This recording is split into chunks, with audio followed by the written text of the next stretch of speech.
72 hours from now, Madeline Cordelia Vance would kneel beside the frozen creek with blood on her hands. 72 hours from now, her daughter would point a gun at her chest and demand the truth. 72 hours from now, everything she'd built over 8 years would burn, but she didn't know that yet. On this Tuesday morning in February 1887, Madeline only knew she needed flower lamp oil and the kind of luck that had kept her hidden for nearly a decade. The snow fell like ash over Montana. Footsteps crunched behind her. Madeline's entire body went rigid. "Mama." The voice belonged to a child, small, steady, too steady for what she must be seeing. Madeline turned slowly. Rosalie Vance stood 20 feet away, barely visible through the falling snow. 10 years old, dark hair pulled back in a practical braid, eyes the color of winter storms. In her small hand she held Madeline's custom Remington revolver, the one with the walnut grip and the silver inlay. The one Madeline had taught her to shoot when she was 8. The barrel pointed at the ground, but the girl's hands knew exactly how to raise it. "Rosie, baby, put that down," Madeline said. Her voice cracked. She tried to stand, but her legs wouldn't cooperate. The blood on her hands seemed to multiply with every passing second. "Whose blood is that?" Rosalie asked. "Nobody's. I'm fine. Just—" "You're lying again." The words hit harder than a slap. Madeline felt something inside her chest crack open. This child, this beautiful, terrifying child, saw through every deception, always had. "Rosie, please. You promised." The girl's voice remained flat, emotionless, like she'd practiced this moment in her mind 1,000 times. No more lies. The Remington rose, slowly, deliberately, until it pointed directly at Madeline's chest. Mother and daughter, frozen in tableau. The snow falling between them like a curtain preparing to close on the final act. "I know, but this is different," Madeline whispered. "Baby, you have to understand." Whose blood? Rosalie's finger moved to the trigger, not threatening, just ready. The way Madeline had taught her, always be ready. Madeline looked at her daughter, at the gun, at the body slowly disappearing under snow, at the blood on her hands that wouldn't wash away, no matter how hard she tried. The truth would destroy this child. The truth would destroy everything they'd built together over 8 years. The truth would reveal that their entire life had been constructed on a foundation of necessary lies. "The truth is," Madeline's voice broke. Tears froze on her cheeks. "The truth will destroy you, Rosalie." The girl's grip on the Remington tightened. Her jaw set in that stubborn way that reminded Madeline so much of herself, or perhaps of the girl's real mother, the one Madeline had been running from for nearly a decade. "Then let it," Rosalie said. The snow fell harder. The creek stayed frozen. The body remained still. And somewhere in the distance a wolf howled. 72 hours earlier, none of this had seemed inevitable. 72 hours earlier, Madeline still believed she could outrun the past. She'd been wrong before. Whispering Pines, Montana territory existed in that precarious space between civilization and wilderness. Too small to matter, too stubborn to die. 147 souls called it home in the winter of 1887, most of them miners chasing silver veins that got thinner every year. Some were shopkeepers serving those miners. A handful were families who'd staked claims on land nobody else wanted, hoping the railroad would eventually push this far north. It never would. The town occupied a shallow valley between 2 mountain ridges, pine trees thick as fortress walls on 3 sides. A single road in from the south, impassable 6 months a year when snow drifted 10 feet deep. The kind of place people came to disappear, or to hide. The Vance homestead sat 5 miles from town proper, deliberate isolation. The cabin had been a prospector's shack when Madeline bought it 3 years ago. She'd spent the first winter reinforcing the walls, adding gun ports disguised as ventilation slits, building root cellars with false bottoms that could hide a person for days. The kind of preparations that made neighbors whisper. But then, Madeline Vance was the kind of woman who made people whisper. She stood 5'7" in her stockinged feet. Lean from hard work and harder winters. Hair the color of walnut streaked with silver she was too young to have earned. Hands that looked like they knew needlework until you noticed the calluses on the trigger finger, the scars across the knuckles from pistol recoil, eyes like flint, gray, cold. The kind that tracked movement before conscious thought registered threat.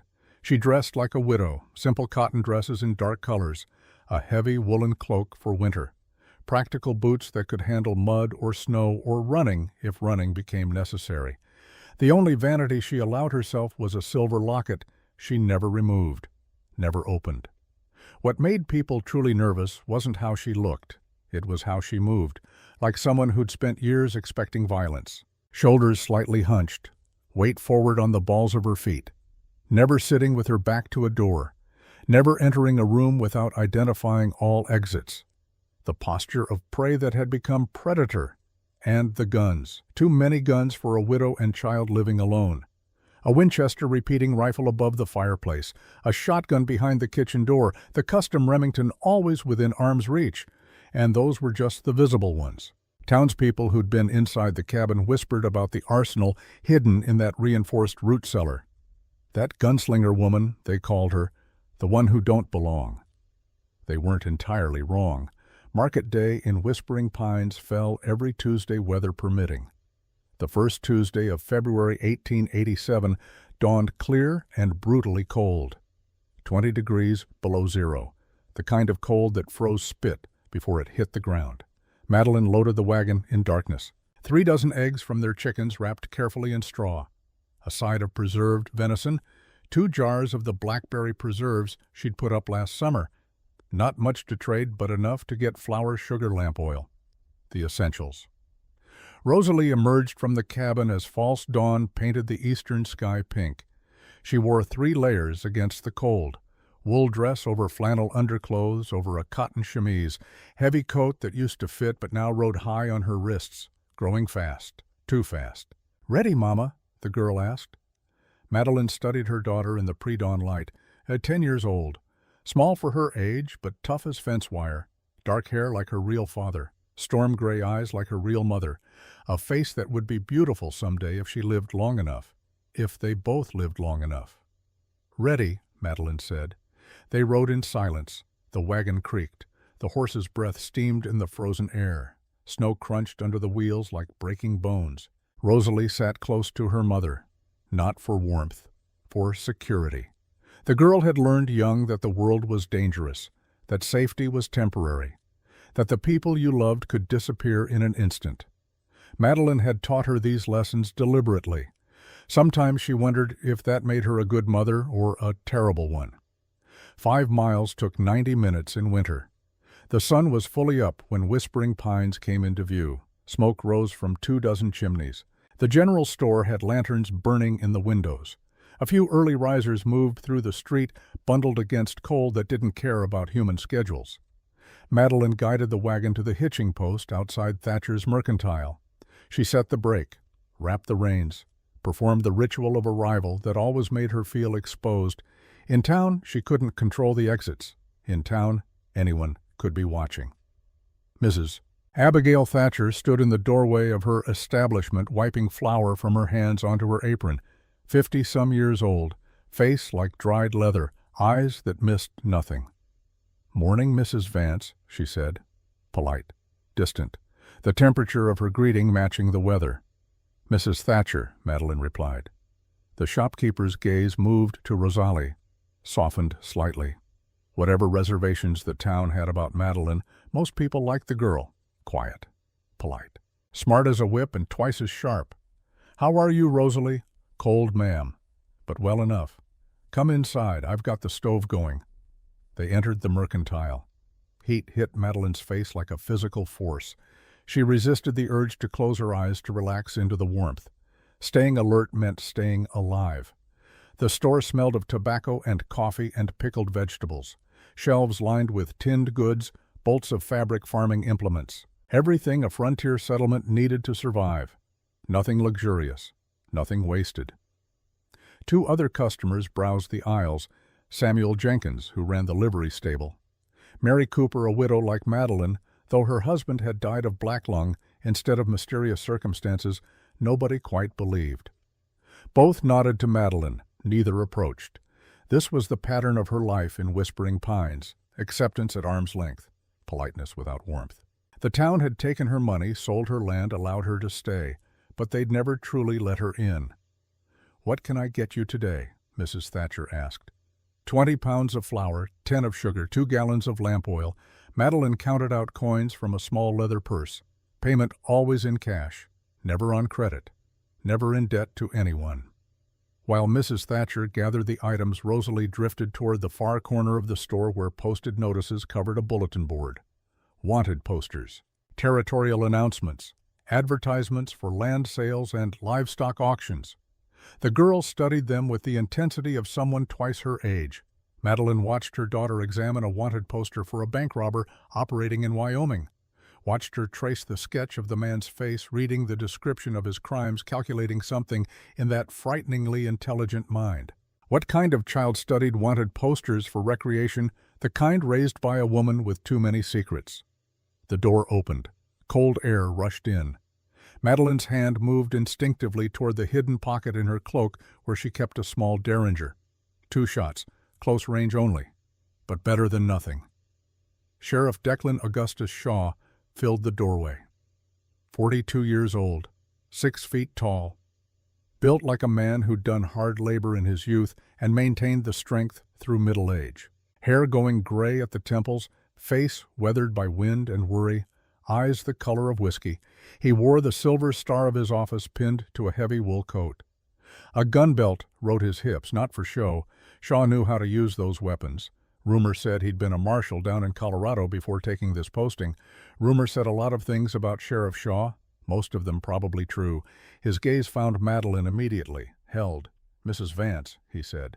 His voice carried the gravel of someone who'd shouted orders over gunfire. "Miss Rosalie?" "Sheriff," Madeline replied. Carefully neutral, he crossed to the counter, stood too close. Deliberate intimidation. The kind lawmen use when they want someone nervous. It worked. "Got a telegraph yesterday," Shaw said, conversational, casual, the tone that preceded bad news. "From the Territorial Marshal's office in Helena." Madeline's hand tightened on her purse. "Oh, they're asking all settlements to be on lookout for certain individuals, former criminals, people with warrants, that sort of thing."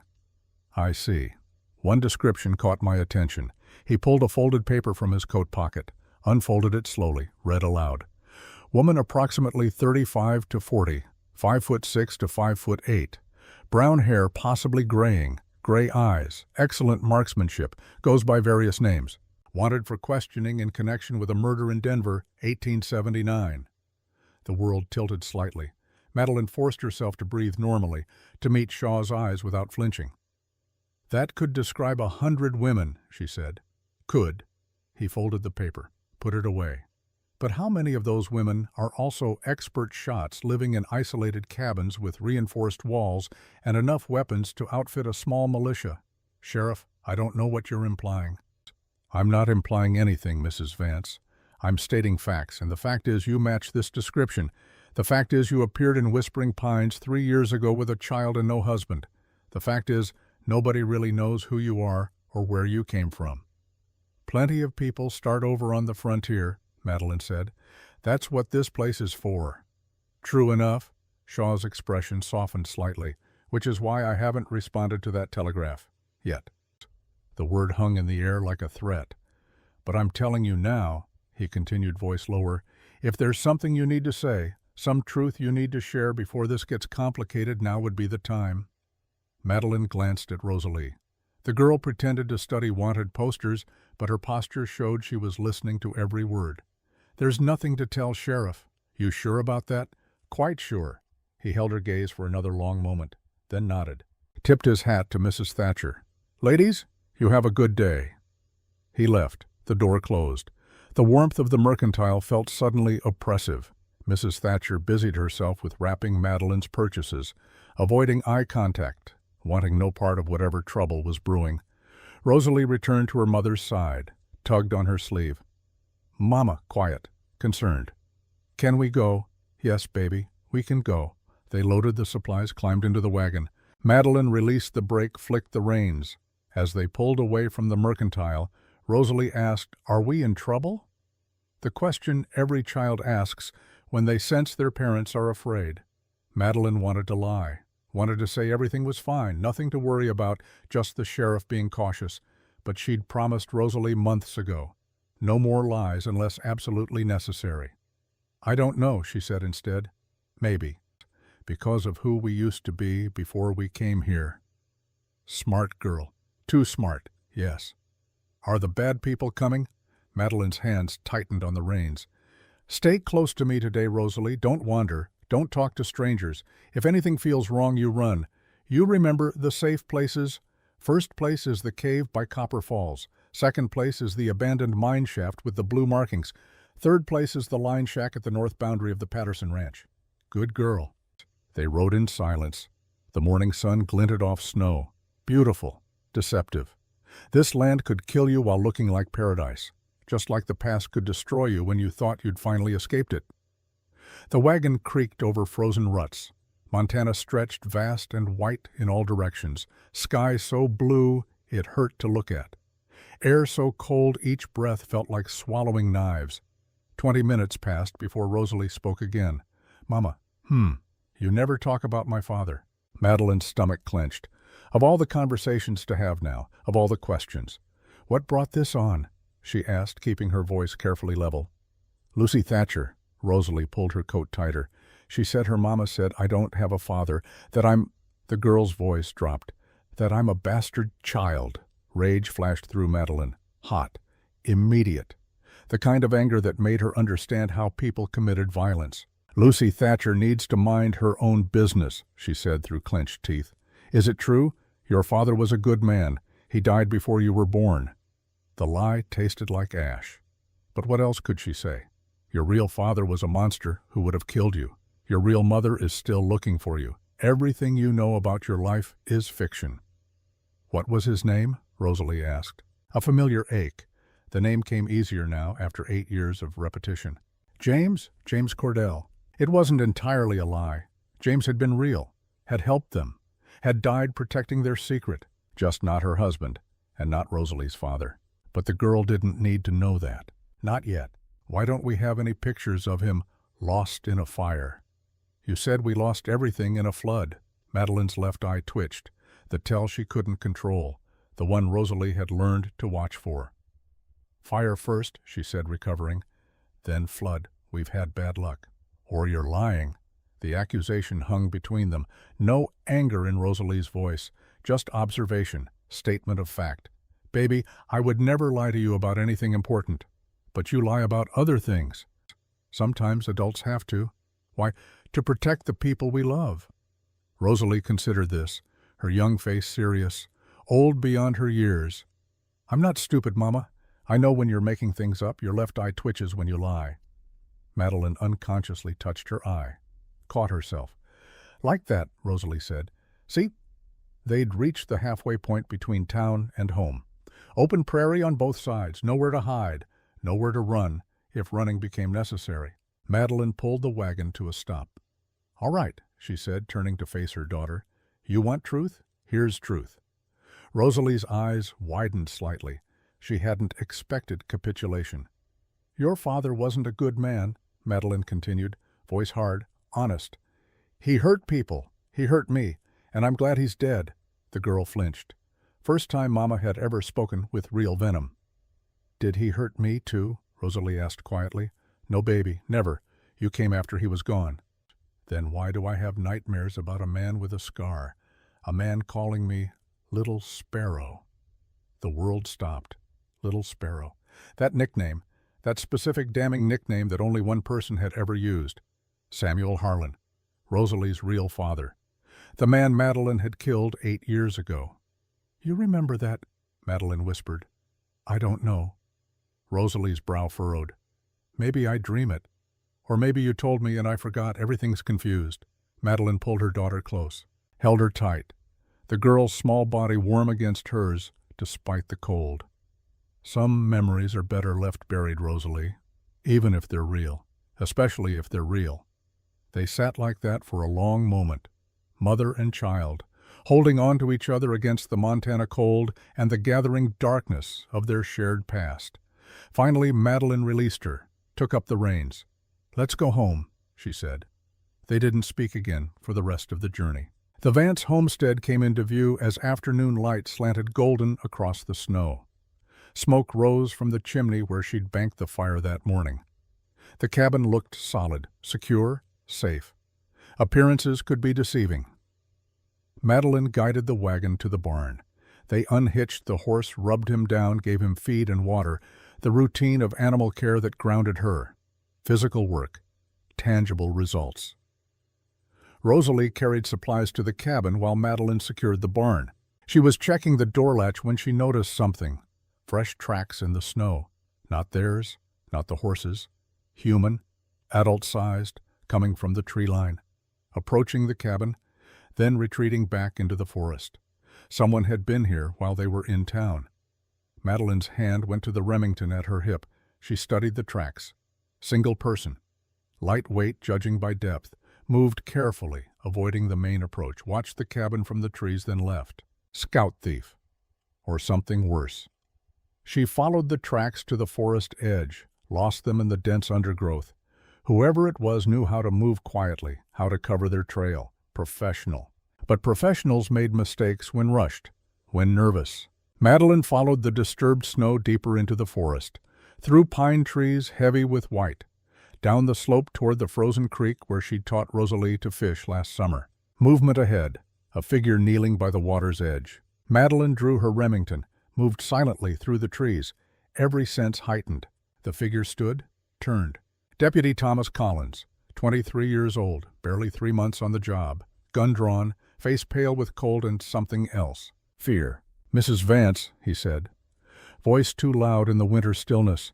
"Sheriff Shaw sent me to keep watch on your cabin. Make sure you stayed put. I'm not running, Deputy. Sheriff said you might. Said people like you always run when cornered." His gun hand trembled. Inexperience and adrenaline. Dangerous combination. "People like me?" Madeline repeated. Flat, cold. "Criminals, fugitives, whatever you are." She kept her Remington steady, pointed at the ground, but ready. "Put the gun down, Thomas. Nobody needs to get hurt." "I can't. Sheriff's orders. If you resist, if you try to run, I'm supposed to." A sound behind them, crashing through undergrowth, stumbling, desperate. Both of them spun. Clara Harlan burst into the clearing. The woman they'd rescued from the blizzard, face flushed with fever, eyes wild. She'd wandered from the cabin while Madeline was gone, frostbite and infection making her delirious. "Sparrow!" Clara gasped, seeing Madeline, but not seeing her, lost in fever dreams. "Where's my Sparrow? Where's my baby?" Collins startled, gun swinging toward the unexpected threat. "Deputy, no," Madeline began. Too late. The gun fired. Not deliberate. Panic, the amateur mistake of a young man out of his depth. The bullet caught Clara high in the shoulder. She spun, dropped, blood blooming red against white snow. "Oh, God," Collins whispered. "Oh, God, I didn't mean—" Madeline didn't think, didn't calculate, pure instinct. She raised the Remington and fired. One shot, center mass. Deputy Thomas Collins was dead before he understood what happened. The report echoed through the frozen forest, then silence. Terrible silence broken only by Clara's labored breathing. Madeline dropped to her knees beside the wounded woman, blood everywhere, soaking into snow, staining Madeline's hands as she pressed against the wound. "Stay with me," Madeline urged. "Clara, stay with me." The woman's eyes fluttered, focused briefly. "You," she whispered, recognition cutting through delirium. "The shooter. You killed him. You killed Samuel." "Don't talk. Save your strength." "My daughter. Where's my—" "She's safe. At the cabin. She's safe." Clara's hand gripped Madeline's arm, surprising strength. "Liar! Thief! You stole her. You stole my Sparrow." "I saved her. Your husband was going to—" "Lies. All lies." Behind them a small voice. "Mama." Madeline's entire body went rigid. She turned slowly. Rosalie stood at the edge of the clearing, 20 feet away. She must have followed when Madeline didn't return. Must have heard the gunshots. The girl held Madeline's spare Remington, the one kept loaded in the barn for emergencies, small hands wrapped around walnut grip, pointed at the ground, but capable of raising. Rosalie's eyes took in the scene, Collins dead in the snow, Clara bleeding, Madeline kneeling between them with blood covering her hands. "Mama," the girl said again, voice flat, emotionless, too controlled for a child who just witnessed violence. "Whose blood is that?" Madeline looked at her hands, red, dripping. She tried to wipe them on her dress, but only spread the stain. There was an accident. The deputy, he—" "You're lying again." Rosalie's voice carried no anger, just observation, certainty. Your eye is twitching. The Remington in the girl's hands rose, slowly, deliberately, until it pointed directly at Madeline's chest. Mother and daughter, frozen tableau, the dying woman between them, the dead deputy beside them, the snow falling like judgment. I promised you, Rosalie continued, still that terrible flatness. No more lies. You promised me. Baby, put the gun down, please. Tell me the truth, all of it, right now. Clara laughed, wet, pained, blood on her lips. Yes, tell her how you murdered her father, how you stole her from her real mother. Tell her everything. Stop talking, Madeline said to Clara. Then to Rosalie, this woman is sick, feverish. She doesn't know what she's saying. I know exactly what I'm saying. Clara pushed herself up on one elbow. The movement sent fresh blood flowing. Your name is Sparrow. Sparrow Elena Harlan. I'm your mother, your real mother, and this woman killed your father 8 years ago in Denver. Rosalie's aim never wavered. Is that true, Mama? The question hung in the frozen air. Truth or lie, life or death. Everything balanced on Madeline's next words. She looked at her daughter, at the gun, at the blood on her hands that wouldn't wash away no matter how hard she'd tried for 8 years. Yes, Madeline whispered. It's true. The admission seemed to steal the last of Clara's strength. She collapsed back into the snow, unconscious, bleeding. Rosalie stood perfectly still, processing. 10 years old and watching her entire world reconstruct itself into something unrecognizable. You killed my father, she said. To save you, to save her. He was going to... And you took me, stole me. She asked me to. Your mother, Clara, she begged me to keep you safe. Then why is she calling you a thief? Because she doesn't remember. Head trauma. The doctor said, more lies. Rosalie's finger moved to the trigger. Even now you're lying, making excuses. I'm telling you the truth. Which truth? The one where my father died in a fire. The one where his name was James Cordell. The one where you're my real mother. The girl's voice finally cracked. Which of your truths should I believe? Footsteps, multiple, crashing through the forest. Sheriff Shaw burst into the clearing, 3 deputies behind him, guns drawn. They took in the scene, the dead deputy, the bleeding woman, Madeline with blood-covered hands, the child holding a gun on her mother. Madeline Kane, Shaw said, voice hard, official. Put your weapon down. Madeline slowly placed the Remington on the snow. Rosalie, Shaw continued gentler, lower the gun, sweetheart, it's over. But the girl didn't move, didn't lower the weapon, just stood there staring at Madeline with those storm-gray eyes. Is it over, Mama? She asked quietly. Or is this just the beginning of the truth? Shaw approached carefully, took the gun from Rosalie's hands. The girl didn't resist. Deputy Collins? One of the other deputies asked, kneeling beside the body. Dead? Shaw confirmed. He looked at Madeline. Did you shoot him? No point lying, not anymore. Yes? Why? He shot Clara. I defended her. That's not what it looks like from here. Looks like you murdered my deputy. It was self-defense. We'll let a judge decide that. Shaw pulled iron cuffs from his belt. Madeline Kane, you're under arrest for the murder of Deputy Thomas Collins, and for the murder of Samuel Harlan, and for the kidnapping of Sparrow Elena Harlan. He fastened the cuffs around her wrists, the metal cold as the Montana winter, cold as the daughter who'd just chosen truth over love. Get the woman to Dr. Miller, Shaw ordered. Save her if you can. She's the key witness to all of this. As they lifted Clara's unconscious form, Madeline called out, Will she live? Shaw's expression was unreadable. That depends on whether God believes in second chances. They led Madeline away through the snow. Behind them, other deputies covered Collins's body with a tarp, marked the scene for the territorial marshal. Rosalie followed in silence. Not close, not far, just watching. Madeline looked back once. The girl stood at the edge of the clearing, small, alone, surrounded by blood and snow and the wreckage of everything she'd believed, holding nothing now. But her eyes held everything. Questions, betrayal, confusion, and underneath it all, something that might have been love, or might have been hate, or might have been both.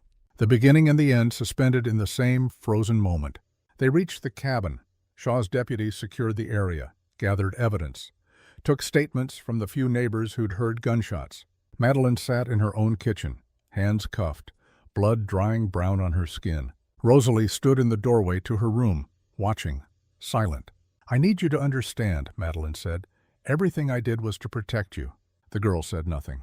8 years ago, your father was going to kill Clara. I stopped him. Then I kept you safe. Gave you a home, a life, love. Still nothing. Please, Rosie, say something. My name, the girl said finally, is Sparrow. And with that she turned and walked into her room, closed the door. The sound of that door closing was louder than any gunshot. Shaw appeared from outside, snow on his shoulders, expression grim. Dr. Miller says Clara Harlan will live. The bullet went clean through. She's conscious, talking. What is she saying? That you murdered her husband in Denver, that you kidnapped her daughter, that you're a killer and a thief, and everything that's wrong happened because of you. That's not the whole story. Then you'll have your chance to tell it, at trial, after we sort out why my deputy is dead. He shot Clara. I had no choice.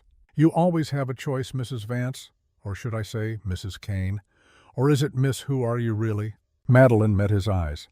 I'm a woman who saved a child. That's all that matters. A jury will decide what matters. He lifted her to her feet. Let's go. You've got a cell waiting.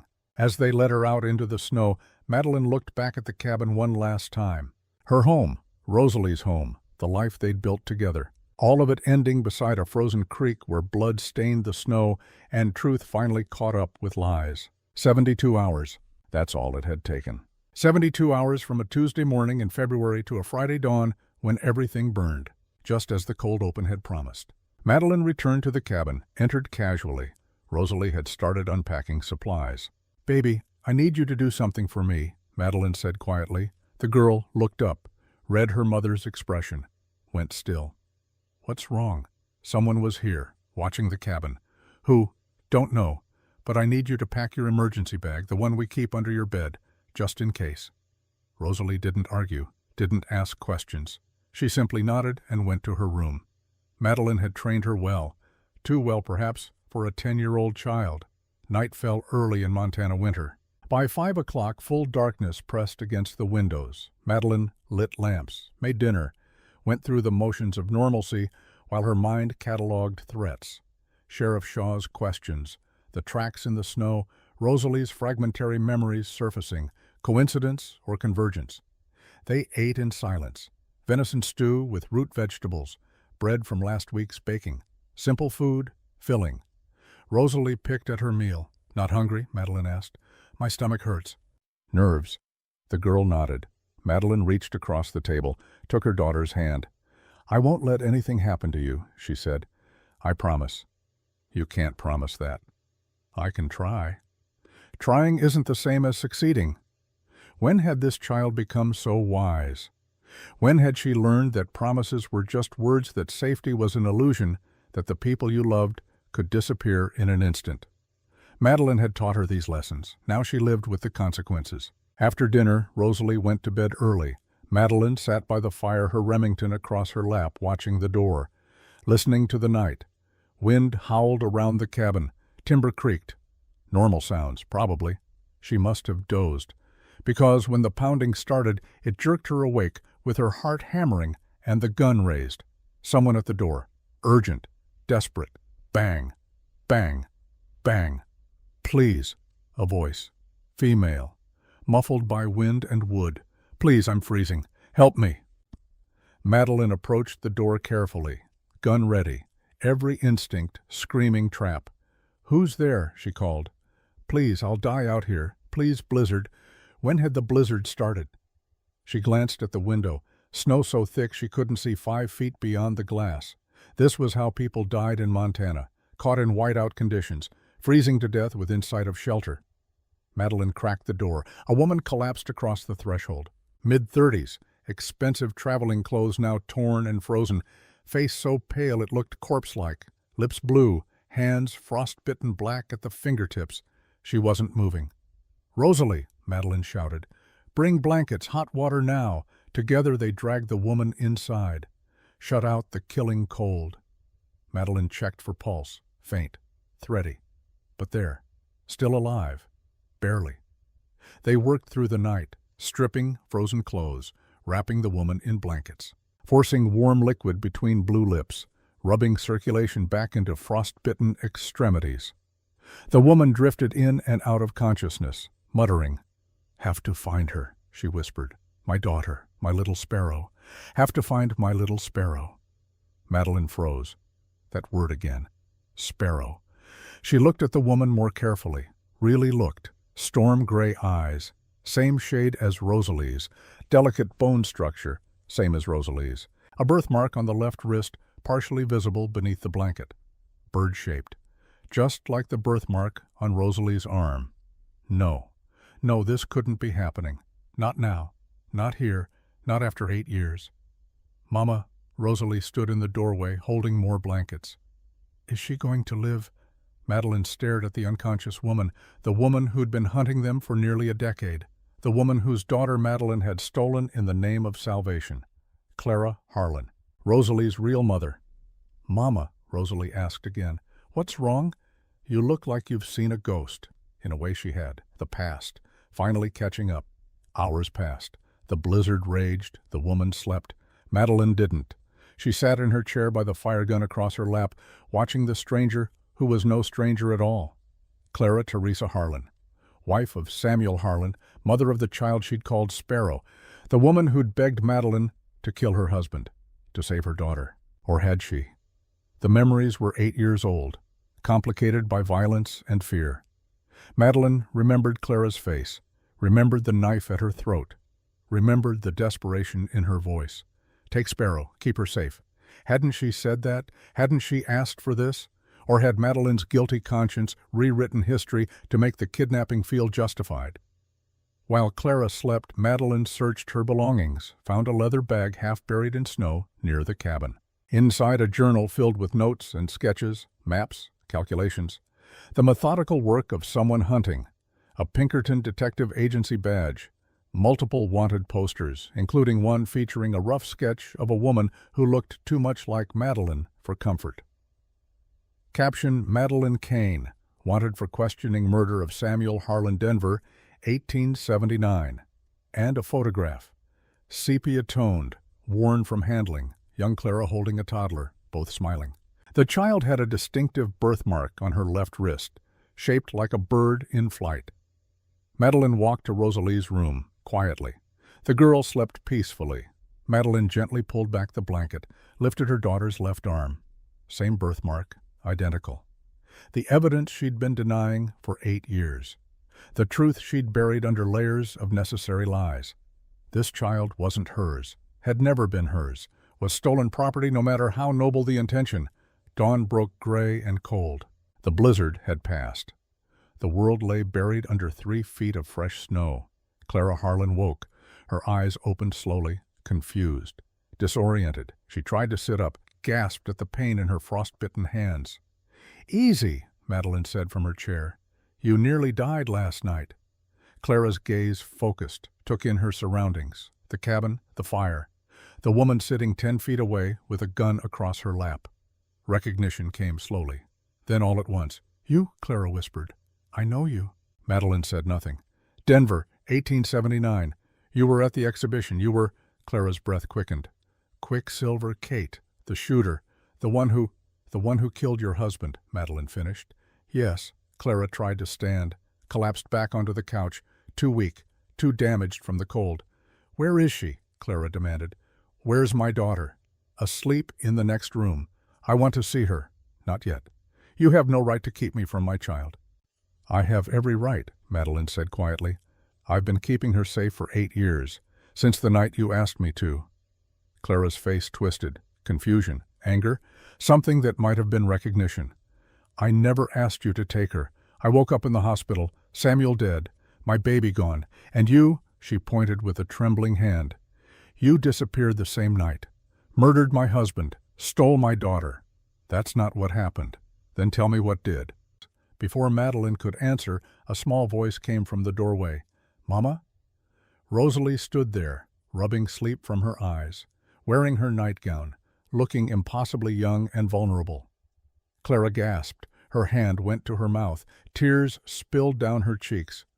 "Sparrow," she breathed. "Oh God, my little Sparrow." Rosalie tilted her head, studied this crying stranger with the intensity that made adults uncomfortable. "My name is Rosalie," she said. "It used to be Sparrow." "Sparrow Harlan!" Clara tried to stand again, failed, reached out with frost-bitten hands. "You're my daughter. You were taken from me when you were 2 years old." Rosalie looked at Madeline, questions in her storm-gray eyes, the same eyes as the woman on the couch. "Mama," she asked, voice small, uncertain. "What is she talking about?" Madeline stood slowly, the Remington heavy in her hand, the weight of 8 years of lies even heavier. "Come here, baby," she said. Rosalie crossed the room, stood beside her mother. Madeline put a hand on the girl's shoulder. "This woman," Madeline said carefully, "is Clara Harlan. She's been looking for you for a long time." "Looking for me? Why?" Clara pulled up her left sleeve with shaking hands, revealed a birthmark on her wrist, shaped like a bird. "Show her your arm, child," Clara said. "The birthmark, shaped like a bird." Rosalie pulled up her own sleeve slowly, stared at the matching mark she'd carried her whole life. The one Madeline had always told her was just an accident of birth. Lots of people have birthmarks, she'd said. Nothing special. But this was special. This was unique. This was proof. "That doesn't prove anything," Rosalie said, but her voice lacked conviction. "You were 2 years old when she took you," Clara continued, "after she killed your father, Samuel Harlan, at a shooting exhibition in Denver. I've been searching ever since. 8 years, every lead, every rumor, and now I found you." Rosalie turned to Madeline. The question didn't need words. Is it true Madeline met her daughter's eyes? The daughter who wasn't really hers, who'd never been hers, who she'd stolen in a moment of violence and desperation and convinced herself she was saving. She could lie, could claim Clara was mad with grief, confused, mistaken. But she'd promised Rosalie no more lies unless absolutely necessary, and this truth could no longer be avoided. "Yes," Madeline whispered, "it's true, all of it." Rosalie's face went white. Her small body swayed. Madeline reached to steady her, but the girl pulled away. 8 years, Rosalie said, voice flat, shock-stealing emotion. "You've been lying to me for 8 years. "Rosalie, please let me explain. Is that even my real name?" Clara spoke before Madeline could. "Your name is Sparrow, Sparrow Elena Harlan. You were born April 3rd, 1877, in Virginia City, Nevada. I'm your mother, your real mother." "Stop," Rosalie said, to both of them. "Just stop talking." The girl backed toward the door, eyes wide, breathing fast, fight or flight response kicking in. "Rosie, baby, don't," Madeline said, but the warning came too late. Rosalie ran, out the door, into the snow, into the frozen wilderness, wearing only a nightgown. Madeline moved to follow. Clara's voice stopped her. "Let her go. She'll freeze. She needs space from both of us." "You don't tell me what my daughter needs." "My daughter," Clara corrected, voice hard as the Montana winter, "and I know what it's like to have your world destroyed by a lie. She needs to process." Madeline wanted to argue, wanted to chase after Rosalie, wanted to explain everything, make her understand, make this somehow right. But Clara was right. The girl needed space, needed time to absorb that everything she knew about her life had been fiction. Madeline holstered the Remington, sat heavily in her chair. Clara remained on the couch, both women staring at the open door, at the snow blowing in, at the empty space where a child had stood moments before. "How did you find us?" Madeline asked finally. "I'm a Pinkerton. It's what we do. After 8 years of every lead going cold, every trail ending nowhere, until 6 months ago." Clara's voice was stronger now, anger burning through the weakness. "A circuit preacher mentioned a woman and daughter in Montana, woman who shot like an angel but looked like the devil was chasing her. And you came all this way on a maybe. I would have crossed hell itself. You stole my child. I saved her. From what a mother who loved her. From a monster." Clara's expression shifted, confusion replacing certainty. "What are you talking about?" "Samuel Harlan," Madeline said. "Your husband. He wasn't the man you thought he was. Samuel was a murderer, was going to kill you, kill Sparrow. And I did what had to be done." "That's a lie." "Is it? Or do you just not remember?" Clara's hand went to her temple, rubbing, a headache building behind her eyes. "I remember Samuel challenging you. I remember the contest. I remember him losing, humiliated." Her voice dropped. "I remember him drinking, getting angry. What else? I remember. She squeezed her eyes shut. Bodies. In an alley. Men he'd killed. And the knife. At my throat. And she opened her eyes, looked at Madeline with dawning horror. I asked you, didn't I, to kill him? To save Sparrow? Yes. But I don't remember, not clearly. The doctor said I had head trauma, fugue states, lost time. Clara's voice broke. I spent weeks in the hospital, lost my second baby, miscarriage from the stress. When I recovered enough to ask about Sparrow, they said she'd been taken. The maid described a woman matching your description, because you'd asked me to take her. I don't remember that. Doesn't make it less true. They fell silent. The truth suspended between them, complicated, contradictory, neither fully right nor fully wrong. Finally, Clara spoke. Even if I did ask you to kill Samuel, even if I did ask you to take Sparrow temporarily. She leaned forward, eyes hard. You were supposed to bring her back. You were supposed to let me know she was safe. You disappeared for 8 years, renamed her, raised her as your own. Madeline had no defense, because Clara was right. She'd told herself she was protecting Rosalie from the truth, from the violence, from the trauma. But really, she'd been protecting herself from losing the only family she'd ever chosen. I'm sorry, Madeline said. The words inadequate, useless. Sorry doesn't give me back 8 years. No, it doesn't. Footsteps on the porch. Both women tensed. The door opened. But it wasn't Rosalie who entered. Sheriff Declan Shaw stood in the doorway, gun drawn. Behind him, 3 deputies. Madeline Kane, he said, voice formal. Official. You're under arrest for the murder of Samuel Harlan and the kidnapping of Sparrow Elena Harlan. Madeline started to stand. Shaw's gun came up. Don't move. How did you know? Your daughter came to me, told me everything. Through the door, Madeline could see Rosalie standing behind the deputies, face streaked with tears, looking at Madeline with a mixture of love and betrayal that cut deeper than any bullet. I'm sorry, Mama, the girl whispered, but I need to know the truth, all of it. Shaw crossed the room, pulled Madeline's hands behind her back, fastened iron cuffs around her wrists, the metal cold as Montana winter. Cold as the past finally catching up, cold as the daughter who'd just chosen truth over love. As they led her out into the snow, Madeline looked back at Rosalie one last time. The girl stood perfectly still, holding Madeline's Remington in her small hands, pointed at nothing, pointed at everything. The beginning and the end suspended in the same frozen moment.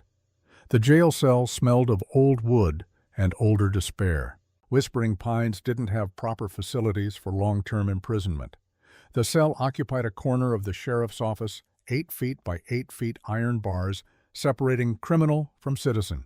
A cot with a thin mattress, a bucket in the corner, nothing else. Madeline sat on the cot, wrists still bearing the red marks from the iron cuffs Shaw had removed only after locking the cell door.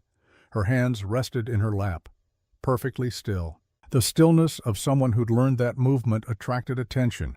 That attention brought danger. Through the bars, she could see Shaw's office. Simple desk, filing cabinets, a pot-bellied stove throwing heat that barely reached the cell. On the wall, a photograph in a tarnished frame. Young woman holding an infant. Both smiling. Both dead now, according to town gossip. Shaw's wife and daughter taken by scarlet fever 5 years past. The man himself sat at his desk writing. Official reports probably, documentation of her arrest, the words that would send her to trial, to hanging. In the adjacent room, separated by a thin wall, Madeline could hear voices. Clara and Rosalie. No, not Rosalie anymore. Sparrow. The name felt foreign in her mind, like trying on someone else's clothes. She couldn't make out words, just the rhythm of conversation. Clara's voice pleading, Sparrow's voice careful. The sound of strangers trying to become family, or family trying to remember how to be strangers. Footsteps. Shaw stood, walked to the cell, pulled a chair close to the bars, sat. They regarded each other in silence. Finally Shaw spoke. I need you to tell me the truth, Madeline. All of it. What truth do you want, Sheriff? Her voice came out hoarse. She hadn't spoken since the arrest hours ago. The comfortable lie everyone prefers, or the complicated truth that will destroy everything. Start with Denver, 1879. Madeline leaned back against the cold wall, closed her eyes. The memories waited there perfectly preserved, every detail sharp as broken glass. It was August, she said. Buffalo Bill's Wild West show was in town for 2 weeks. I was performing as the Colorado Rose, shooting exhibitions, trick shots, the kind of thing that made crowds gasp and bet money on whether a woman could really be that good. Shaw listened without interrupting. Smart man, good lawman. Let the suspect talk, let them incriminate themselves with their own words. There was a man in the crowd, Madeline continued. Samuel Harlan, drunk, arrogant. He had a wife with him, Clara, and a little girl, maybe 2 years old. Beautiful child. Sparrow. I didn't know her name then, just saw a man holding his daughter too roughly, saw a wife flinching when he raised his voice, saw the signs. What signs? Madeline opened her eyes, met Shaw's gaze. The signs I'd grown up with. Bruises hidden under long sleeves, apologies for imagined failures, the particular way someone moves when they're used to being hit. Understanding flickered across Shaw's face. He'd been a lawman long enough to recognize domestic violence, long enough to know how rarely it ended well. Samuel challenged me, Madeline said, to a shooting contest. Said a woman couldn't possibly be as good as the show made it seem. Said it was all tricks and theater. Was it? No, I really was that good. She didn't say it with pride, just fact. The way someone might note the color of the sky or the temperature of water. We competed. 5 shots. Progressive difficulty. I won every round. The crowd loved it. Samuel, she paused. Samuel looked at me like I'd killed something precious inside him. Not just his pride. Something deeper. And that night, Madeline stood, paced the small cell, 3 steps to the wall, turn, 3 steps back.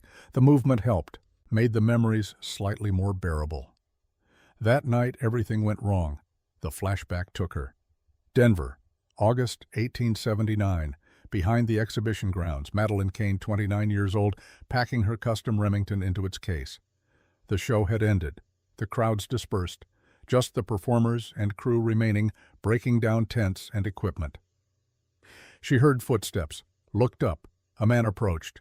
Not Samuel Harlan, someone else, late 30s, kind eyes, army bearing. He wore civilian clothes but carried himself like an officer. That was quite a performance tonight, he said. Made an enemy, though. I make enemies by being better than men expect, Madeline replied. It's not personal. Maybe it should be, he extended a hand.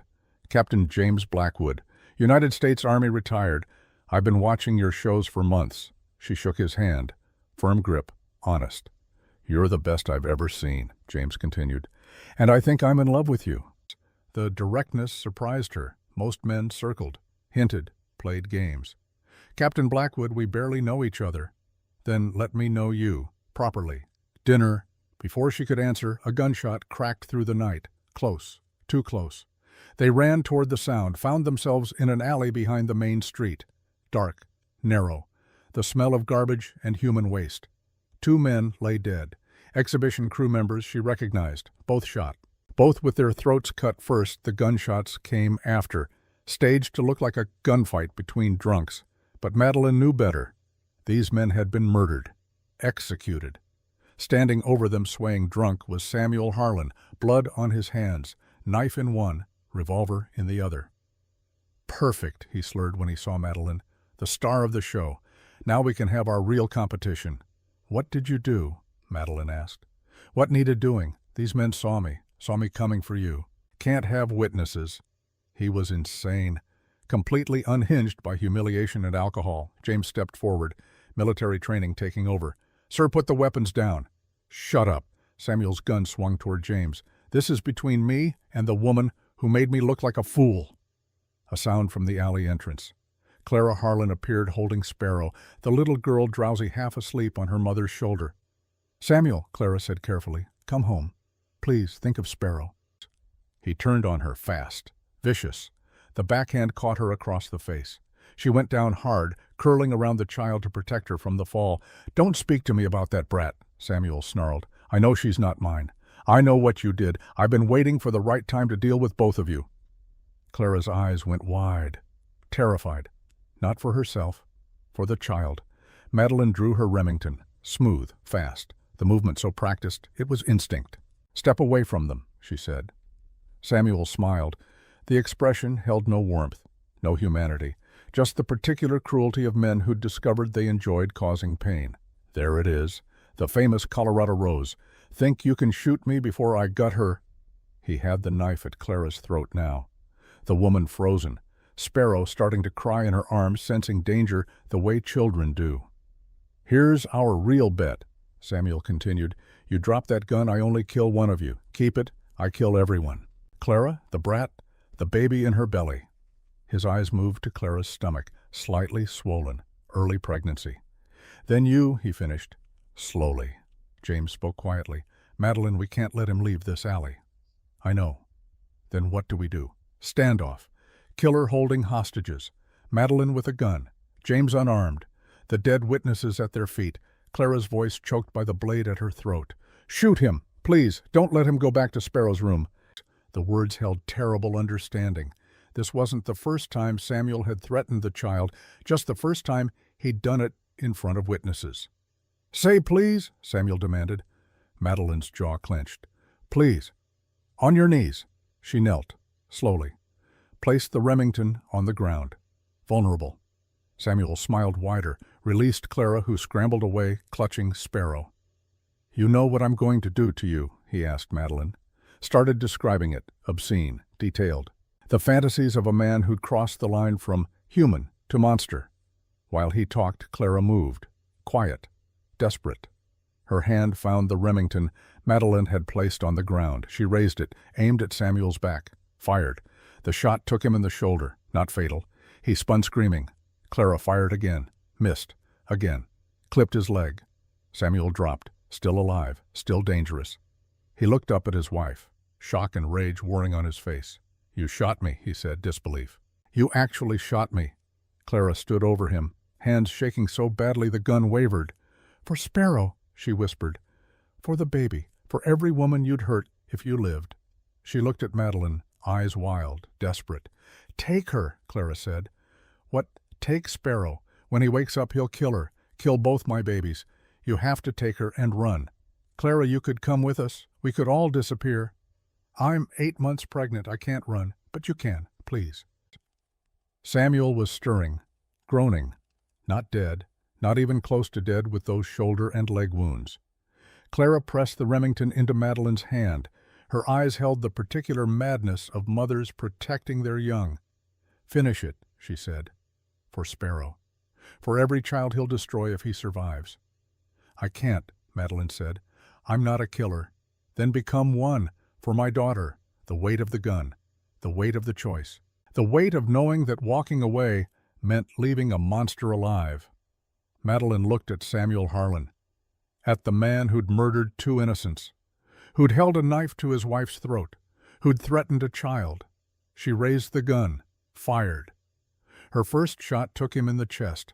The second in the heart. The third made certain. Samuel Harlan stopped moving, stopped breathing, stopped being a threat. Clara collapsed, sobbing. Thank you, now go, before the police come." "What will you say?" "That my husband killed those men, that he attacked me, that a stranger shot him, saving my life." "They'll want the stranger's name." "I'll say I never saw her face, that she ran before I could thank her. They'll believe a grieving widow, 8 months pregnant. Who would doubt? And Sparrow." Clara pulled a small silver locket from around her neck, pressed it into Madeline's palm. "Tell her Mama's coming, that this is temporary, that I love her." "How will you find us?" "I won't. That's the point. You disappear. You keep her safe. And when she's old enough, when she's strong enough, you tell her the truth. About what her father was. About what I asked you to do." Sirens in the distance. Police responding to the gunshots. "Go," Clara urged. "Please." Madeline looked at James. He nodded, understanding what this moment required. Together they ran. Madeline stopped at the Harlan residence, a modest house on the edge of respectable Denver. She found Sparrow's room easily. The child had been returned to her crib by Clara before the confrontation. 2 years old, sleeping peacefully, unaware her father was dead and her mother was about to become a convenient liar. "Hey there, little one," Madeline whispered. Want to go on an adventure? Sparrow woke, rubbed her eyes, looked at this stranger with curiosity instead of fear. Mama, she asked. Mama asked me to take care of you for a little while. Is that okay? The child was too young to understand, too trusting to question. She reached up to be held. Madeline picked her up, the weight of this decision settling on her shoulders like a physical thing. She walked out into the Denver night, carrying Sparrow Harlan, who would become Rosalie Vance, built on a necessary lie, or a convenient one. Madeline was no longer certain which. James Blackwood traveled with them, west through Kansas, Nebraska, into the Montana territories. He helped establish the Vance homestead, reinforced walls, dug the root cellar, taught little Sparrow her first words in her new life. For 3 months they pretended to be a family, pretended this could last. Then the consumption took him, fast, brutal, the way it took so many on the frontier. He died in winter barely a year after Denver, coughing blood into rags while Madeline held his hand and Sparrow cried in the next room. Take care of her, he whispered. Final words, make it worth it. Madeline buried him on a hill overlooking the valley. No marker, no name, just another grave in land that held so many secrets. And for the next 7 years, she told Sparrow that James Cordell had been her father, that he'd died when she was too young to remember. Another necessary lie, another ghost haunting their fabricated life. The name Vance she'd chosen for its plainness, its forgettability. Blackwood had been too distinctive, too easy to trace. James had understood. Even in death he protected them. Back in the present, the jail cell, Shaw watching her with unreadable eyes. That's your story, he asked. That's what happened. You expect me to believe Clara Harlan asked you to kidnap her daughter? I don't expect anything, Sheriff, but that's the truth. Shaw stood, paced, his turn now to process. Here's my problem, he said finally. Clara doesn't remember asking you. She remembers waking up in the hospital, Samuel dead, Sparrow gone. Sparrow. And you, the woman who killed her husband, disappeared the same night. Head trauma. The doctors documented it. Fugue states. Lost memory. Convenient. Medical fact. Even if she did ask you, Shaw continued, that gave you permission to take the child temporarily, not to disappear for 8 years, not to rename her, not to raise her as your own. Madeline had no defense. He was right. She told herself she was protecting Sparrow from the truth, from the violence, from knowing her father had been a monster and her mother had been complicit in his death. But really she'd been protecting herself from loneliness, from purposelessness, from the empty life of a woman whose only skill was killing. Sparrow had given her something to live for, and Madeline had held on too tight. What happens now? She asked. Now we wait for the territorial judge. He'll be here in 3 days, weather permitting. Then you stand trial. For murder or kidnapping? Both. Unless Clara testifies that she asked you to kill Samuel and take Sparrow. But right now, she's saying she doesn't remember, which means you're looking at a rope. He left her alone then, returned to his desk. Madeline lay on the cot, stared at the ceiling. The wood grain patterns blurred in the lamplight. In the next room, she could still hear voices, Clara and Sparrow, mother and daughter, strangers trying to find common ground across 8 years of separation. She wondered if they would, wondered if Sparrow could ever forgive her, wondered if she deserved forgiveness at all. Night fell. The office grew dark except for a single lamp on Shaw's desk. He'd sent the deputies home, just him and his prisoner now, and in the other room Clara and Sparrow. The door between rooms opened. Sparrow emerged, small, exhausted. Her eyes found Madeline through the bars. For a moment neither spoke. Then the girl crossed to the cell, stood close to the bars, close enough to touch if Madeline reached through. I heard everything, Sparrow said quietly. I know, baby. Don't call me that. The rejection stung worse than any physical blow. I heard what you told the sheriff about that night in Denver, about my father, about Clara asking you to take me. It's the truth. Is it, or is it the story you've told yourself so many times you believe it? The question cut deep, because Madeline had asked herself the same thing countless times over the years. I don't know anymore, she admitted. The memories are 8 years old, complicated by violence and fear. But I remember Clara's face, Remember her desperation. Remember her begging me to save you. She says she doesn't remember asking you. Head trauma does that, erases things, rewrites history to make it bearable. Sparrow studied her with those storm-gray eyes, so much like Clara's, so much older than 10 years should allow. Deputy Collins says I have to choose, the girl said.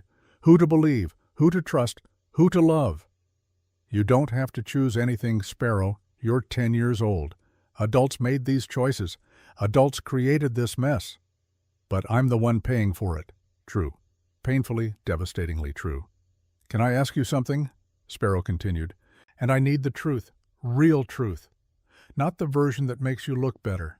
Anything. That night in Denver, when you shot my father, was it self-defense or did you want him dead? Madeline considered lying, considered softening it, making herself the hero instead of the complicated, damaged woman she really was. But she'd promised. No more lies. Both, she said. Explain. Samuel had a knife to Clara's throat. He was going to kill her. Kill you. So, yes, shooting him was defense. But I'd also seen men like him before. My own father was like him. This was new information. She'd never told Sparrow about her childhood, about the violence that had shaped her. My father beat my mother for 15 years, Madeline continued, voice steady despite the memories. Charming in public, monster at home. She stopped fighting eventually, stopped living, just existed until her body gave out. What happened to him? I shot him. When I was 16, he came at Mama with a fireplace poker. I grabbed his hunting rifle and did what needed doing. Sparrow's eyes widened. The sheriff ruled it self-defense, Madeline said, but I knew. I'd been waiting for an excuse, for permission, and when it came I didn't hesitate.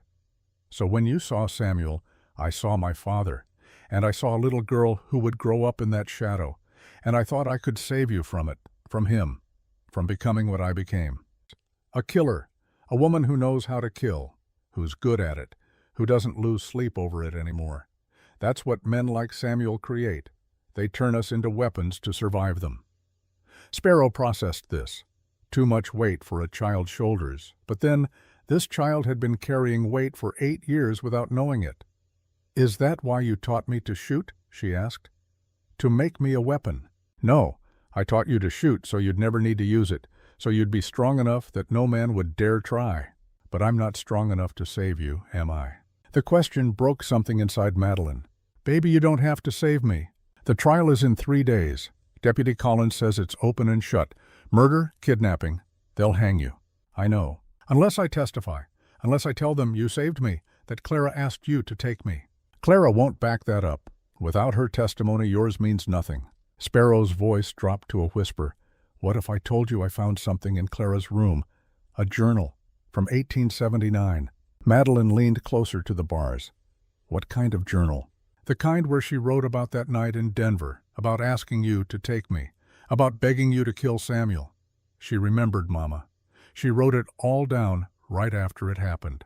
Madeline's breath caught. She has proof, written proof. Yes, dated entries, her own handwriting. If you show that to the judge, Clara goes to prison, conspiracy to commit murder, abandonment. She loses everything.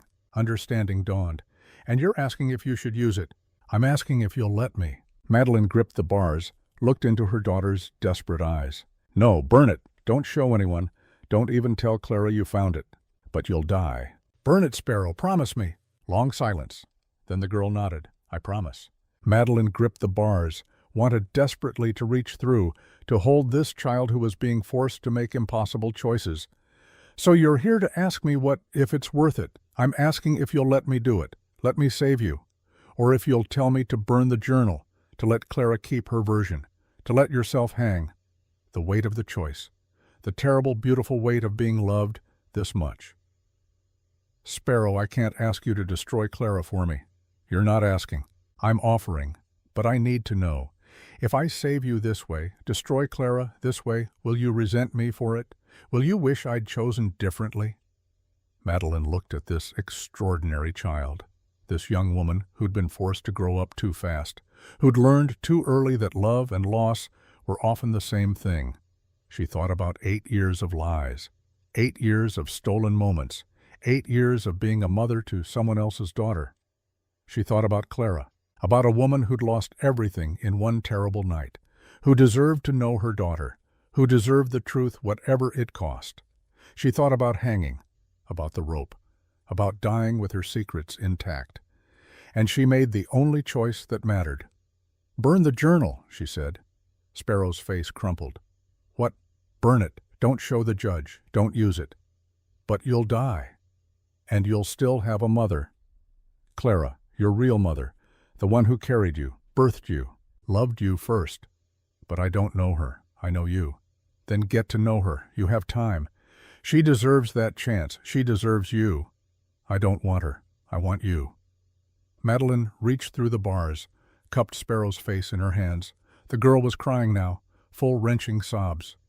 "And I will always be with you," Madeline whispered, "in every lesson I taught you, every story I told you, every moment we shared. Those are real. The lies around them don't erase the love inside them." "This isn't fair." "No, but it's right.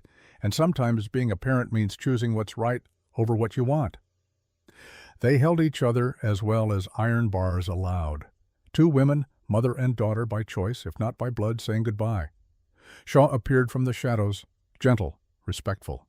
"Miss Sparrow," he said quietly, "time to go. Your mother, Clara, she's waiting." Sparrow pulled away, wiped her eyes, looked at Madeline one last time. 2 years, she said. "If you survive this, 2 years and I'll be old enough to decide, and I'll choose you." "What about Clara?" "I'll choose you both. You were right. I can have 2 mothers. It's not betrayal. It's survival." She turned and left, Shaw following. Madeline sank onto the cot, exhausted, emptied. Everything she'd held inside for 8 years finally released. She didn't know if burning the journal was the right choice. Didn't know if dying to give Clara and Sparrow a chance at family was noble or stupid. Didn't know anything anymore except that love was the most complicated weapon of all, and she'd just used it to destroy herself. Morning came, gray, cold, the kind of February dawn that promised more winter, not less. Shaw brought breakfast, thin porridge, weak coffee, prison food for a woman not yet convicted. "You have a visitor," he said. Clara Harlan stepped into view. She looked better, the frostbite healing, color returning to her face, but her eyes held the wariness of someone who'd been wounded too many times. Shaw unlocked the cell, let Clara inside, locked it again behind her. The 2 women stood facing each other, enemies, allies, mothers, all of it complicated and contradictory. "I've been trying to remember," Clara said, no preamble, no small talk, "really remember that night. And I've taken laudanum for years, for pain, for sleep, for forgetting, but last night I stopped. Let myself feel everything." Her hands shook. Withdrawal or emotion, Madeline couldn't tell. "I remember you," Clara continued, "in the alley. I remember Samuel with the knife at my throat. I remember—" Her breath caught. "I remember asking you to shoot him. I remember putting your gun in your hand. I remember saying, 'For my daughter.'" Relief washed through Madeline. Validation. Proof she hadn't imagined it. "You remember. Fragments. Like a nightmare. But yes, enough. Will you tell Shaw the judge?" Long pause. Clara looked away. "I don't know." "What? Because even if I asked you to kill Samuel, I didn't ask you to disappear with Sparrow for 8 years. I didn't ask you to rename her, raise her as your own, steal 8 years of her life from me." The relief evaporated, reality crashing back. "I was protecting her," Madeline said. "From what? From me? Her real mother. From the truth. From the violence. From having to share her. Direct hit." Clara saw through every justification. "Admit it," she pressed. "You could have contacted me, left word, let me know she was safe, but you didn't, because you wanted her all to yourself." Madeline's silence was admission enough. "You didn't save my daughter," Clara said, voice hard. "Certain. You stole her, and you've been lying to both of us ever since. She's my daughter too. No, she's mine. And in 3 days, when the judge comes, I'm going to prove it." She moved to the cell door, called for Shaw to let her out. "Clara, wait." The woman turned. "If you testify I murdered Samuel in cold blood, I hang. You know that." "Yes." "And Sparrow watches her whole childhood revealed as a lie, watches the only mother she's ever known die." You want that on her conscience?" Clara hesitated, the first crack in her certainty. "I'm not asking for forgiveness," Madeline continued. "I'm asking for mercy. For her, not me. You should have thought of that before you took her. You asked me to. I asked you to save her, not steal her. There's a difference." She left. The door locked. Footsteps fading. Madeline alone again. Truly alone now. No Sparrow to fight for, no Clara willing to save her. No hope of anything except the rope and the judgment it promised. She lay on the cot, stared at the ceiling, and for the first time in 8 years allowed herself to cry. Not for herself, for the child she'd loved and lost, for the woman she'd wronged in the name of salvation, for the monster she'd created by trying to slay monsters. The tears came, silent, endless. Outside Montana, winter continued its slow, brutal march toward spring. Inside Madeline, Cordelia Vance faced the particular winter of the soul, where consequences finally caught up, where lies stopped working, where love proved insufficient against the weight of truth. Hours passed. The weak winter sun traced its path across the small window high in the cell wall. Shaw sat at his desk, writing. Official business, the paperwork of justice. Finally he stood, approached the cell, his expression unreadable. "There's something you should know," he said. "About me. About Samuel Harlan." Madeline sat up, waited. "Samuel married my sister, Sarah Shaw, back in 1875. She died in 1876, giving birth to stillborn twins." Understanding came slowly, then all at once.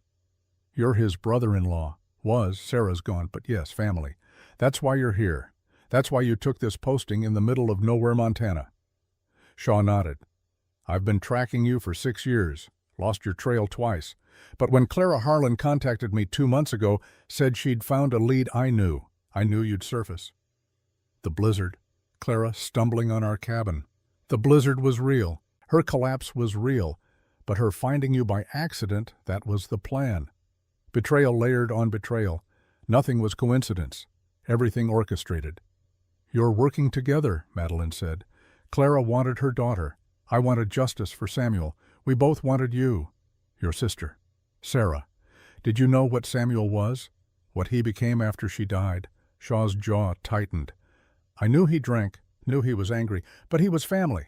And family—" he trailed off. "Family doesn't excuse violence," Madeline said quietly. "No, it doesn't." They fell silent. Two people on opposite sides of a terrible truth. Finally, Shaw spoke again. "Sarah had bruises before she died. I saw them. I asked. She said she fell. I believed her because believing was easier than acting. Admission. Confession. The guilt he'd carried for years. When she died," he continued, "I told myself it was the pregnancy, the childbirth, bad luck. But I knew. Deep down I knew Samuel had something to do with it. The stress, the fear, the violence she wouldn't name. And you did nothing. And I did nothing. So when he died in that Denver alley, I needed someone to blame. Because if you were the villain, I wasn't the man who failed to save his own sister." The truth of it hung between them, raw, honest, more painful than any lie. "What will you do?" Madeline asked. "Now that you know what Samuel really was." "I don't know. The law says you murdered him, that you kidnapped Sparrow. But the law doesn't always equal justice, does it?" "No, it doesn't." He returned to his desk, left her with that uncertainty, the question of whether he'd enforce the law or seek something closer to truth. Night fell again, the second night of her imprisonment. One more day until the judge arrived. One more day to prepare for whatever came next. Madeline lay in darkness, listened to the sounds of whispering pines settling into sleep. Somewhere in this town, Sparrow was learning to call Clara mother. Somewhere Clara was trying to rebuild 8 years of stolen time. Somewhere Shaw wrestled with ghosts and guilt. And here in this cell, Madeline faced the consequences of every choice she'd made since that August night in Denver. She'd killed a monster, saved a child, built a life on necessary lies. And now those lies were collapsing under the weight of truth. Tomorrow the reckoning would continue. Tomorrow choices would narrow. Tomorrow someone would pay the price. She just wasn't certain anymore who deserved to. The third dawn of Madeline's imprisonment broke clear and brutally cold. 28 degrees below zero, the kind of temperature that killed exposed flesh in minutes, that froze breath into ice crystals before it left the lungs. That made Whispering Pines feel even more isolated than usual, cut off from the civilized world by walls of white and cold. Perfect weather for a hanging, some would say, though the trial had to come first. Madeline stood at the small window of her cell watching the sun rise over the eastern ridge, pink and gold light spilling across snow that sparkled like crushed diamonds. Beautiful, deceptive. This land showed you paradise while preparing to kill you, just like memory, just like the past. Behind her, she heard movement in the office. Shaw arriving early, the scrape of chair legs, the rustle of papers, a man preparing for the administration of justice, or the performance of it. The line between the two had always been thinner than people wanted to believe. Footsteps approached, not Shaw's heavy tread, lighter, deliberate, someone trying to move quietly but not quite managing it. Madeline turned. Sparrow stood outside the cell, dressed in clothes that didn't quite fit, hand-me-downs from Clara probably. The girl looked exhausted, dark circles under her storm-gray eyes, hair pulled back in a braid that was coming loose. She'd aged years in 3 days. "Mama," the girl whispered. The word hit like a physical blow. After everything, after the betrayal and the truth and the terrible choices, Sparrow still called her that. "Baby." Madeline crossed to the bars, knelt so they were eye level. "You shouldn't be here. I needed to see you. Before—" She didn't finish. Didn't need to. Before the trial, before the verdict, before the rope, most likely. "Where's Clara?" Madeline asked. "Sleeping. I snuck out. Shaw doesn't know I'm here." Smart girl. Brave girl. Foolish girl. "You need to go back before she wakes, before you get in trouble." "I'm already in trouble." Sparrow's hands gripped the bars. Small hands. Child's hands. Carrying weight no child should bear. "Everything's trouble now." "How are things with Clara?" The girl's face did something complicated. Not quite a smile. Not quite a grimace. "Strange. She tells me stories about when I was little, about my father before he became bad, about a life I don't remember." Sparrow paused. "She's trying so hard. Too hard, maybe. Like if she just loves me enough, it'll make up for 8 years. Does it? I don't know. I want to love her. I do. She's my mother. But it feels like pretending, like wearing someone else's skin." Madeline understood. The girl had been Rosalie Vance for 8 years. Becoming Sparrow Harlan required unmaking everything she'd known about herself. Identity wasn't just a name. It was memory and experience and the 1,000 small moments that shaped a person. Clara had given birth to Sparrow, but Madeline had created Rosalie, and the girl caught between them was neither and both. "It'll get easier," Madeline said, not believing it, but children needed hope, even false hope. "Will it, or will I just get better at pretending?" No answer for that. Nothing but the truth, and the truth was too hard. "I didn't want to. I wanted to show it to the judge, to save you. But I burned it. That was the right choice."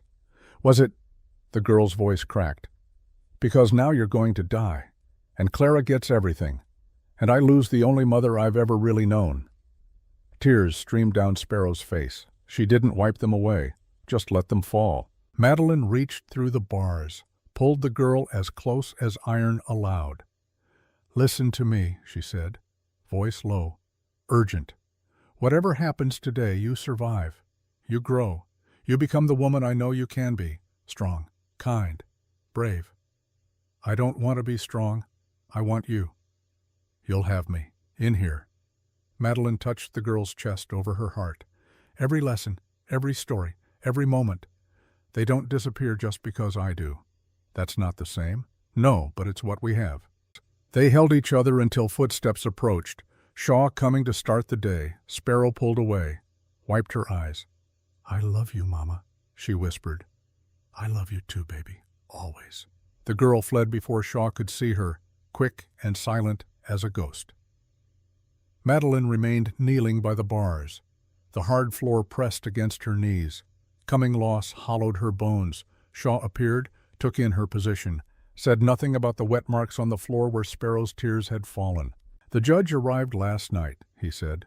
"Trial starts in 2 hours. I'm ready. Are you? Because you'll be defending yourself. No lawyer, no one to speak for you except you. I've survived worse than courtrooms. Have you? Because in my experience, courtrooms are where the truth comes to die, where facts get twisted, and victims become villains, and justice becomes whatever story the jury believes. He unlocked the cell, gestured for her to step out. Time to face the music, Madeline Kane, or should I say Madeline Vance, or whoever you really are underneath all the names and lies. She stepped into the office, hands extended for the cuffs she knew were coming. Shaw hesitated, then shook his head. No cuffs. You're not a flight risk. Where would you run? It's 30 below. You'd die before you made it a mile. Small mercy, but she'd take it. Together they walked out into the frozen morning, toward the town hall that had been converted into a makeshift courtroom, toward judgment, toward whatever ending this story demanded. Whispering Pines had never seen a trial like this. The entire population, 147 souls, crammed into the town hall. Families stood against walls when the benches filled. Children sat on parents' laps. Even the sick and elderly had been brought out bundled in blankets, determined to witness history. The murder and kidnapping trial of Madeline Kane, or Madeline Vance, or whoever she really was, the woman who'd lived among them for 3 years. Quiet, polite, keeping to herself and her daughter, her stolen daughter, as it turned out. The room buzzed with whispered speculation. Theories and gossip passed from mouth to ear like contraband. Some believed she was a monster. Others thought her a saint. Most fell somewhere in the complicated middle. At the front of the room, a makeshift bench had been constructed. Behind it sat Judge Thornton Pierce, 65 years old, face like weathered granite, eyes that had seen every variation of human cruelty and still somehow maintained belief in the law. To his right, the territorial prosecutor, William Reed, 45, sharp-featured, sharper mind. He'd traveled from Helena specifically for this case. High profile, career-making. To his left, a jury box. 12 men from Whispering Pines and surrounding settlements. Miners, ranchers, shopkeepers, men who knew Madeline by sight but not by soul. And in the center, facing the judge, a simple wooden chair. For the defendant. Madeline entered with Shaw. The room fell silent, every eye tracking her movement. She wore her usual dress. Dark cotton, practical. No attempt to garner sympathy through appearance. She'd never been good at performing femininity for male approval. Too late to start now. She took the chair, folded her hands in her lap, met the judge's gaze without flinching.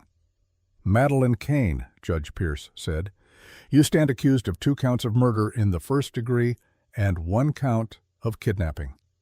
The murders of Samuel Harlan in Denver, 1879, and Deputy Thomas Collins in Whispering Pines, February 1887. How do you plead? Not guilty, Your Honor. Murmurs rippled through the crowd, expected but still shocking to hear spoken aloud. You understand you have the right to legal representation. I do. And you choose to represent yourself. I do. Against my strong advisement, I'll allow it. Prosecutor, read your opening statement. Reed stood, theatrical. He understood that trials were theater as much as law, that juries responded to narrative more than evidence. Your Honor, gentlemen of the jury, what we have here is simple. A woman murdered a man in cold blood, then kidnapped his infant daughter, fled Denver under cover of night, assumed a false identity, and spent 8 years evading justice while depriving a mother of her child. He paced, gestured, played to the audience. The defense will claim self-defense, will claim the victim, Samuel Harlan, was a violent man, was a threat, but the evidence shows otherwise. Shows a woman with means, motive, and opportunity, who saw a beautiful child and wanted her for herself, who manufactured conflict, then used violence to get what she wanted. Clara sat in the front row, watching, her face carefully neutral, beside her sparrow.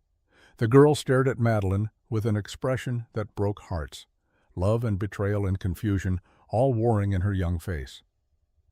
This is a case about theft, Reed continued, not of property, but of humanity, of a mother's right to her child, of a child's right to know her true family, And the law is clear. Murder is murder. Kidnapping is kidnapping, no matter how the perpetrator justifies it. He sat, satisfied. He'd laid the groundwork perfectly. Judge Pierce turned to Madeline. "Your opening statement." She stood. No theatrics, no pacing, just steady eye contact with the 12 men who would decide her fate. "I killed Samuel Harlan," she said, blunt, honest. "And I killed Deputy Thomas Collins. I won't deny either. But I killed Samuel to save 2 lives. His wife Clara, who he held at knife point, and his daughter Sparrow, who he threatened to murder. And I killed Deputy Collins because he shot an unarmed woman in front of me. Both were defense of others." Gasps, whispers. The crowd hadn't expected such direct admission.